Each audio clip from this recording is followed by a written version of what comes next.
طبعا كلنا نعرف احمد مكي ونعرف كمان ان هو واحد من اقوى كوميديانات جيله، فالنهارده هنتكلم عنه وهنعرف ازاي احمد مكي بقى اقوى ممثل كوميدي في جيله، وهنعرف كمان لكل الناس بتحب احمد مكي.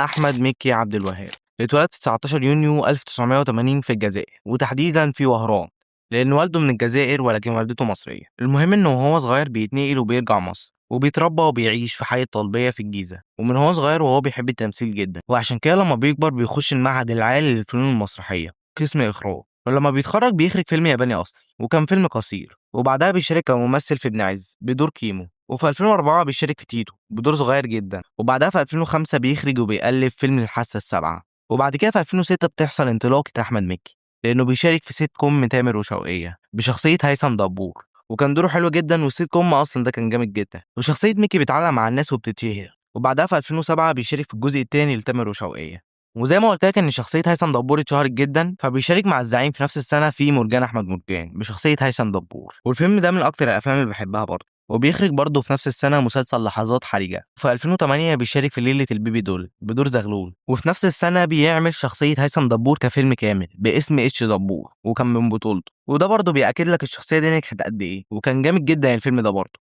وبعدها في 2009 بيعمل فيلم طير انت بدور بهيج، وحرفيا برضه ده من اكتر الافلام اللي بحبها لاحمد مكي، كان دوره حلو جدا في الفيلم ده، وبالذات اللي عجبني قوي في الفيلم ده كيمياء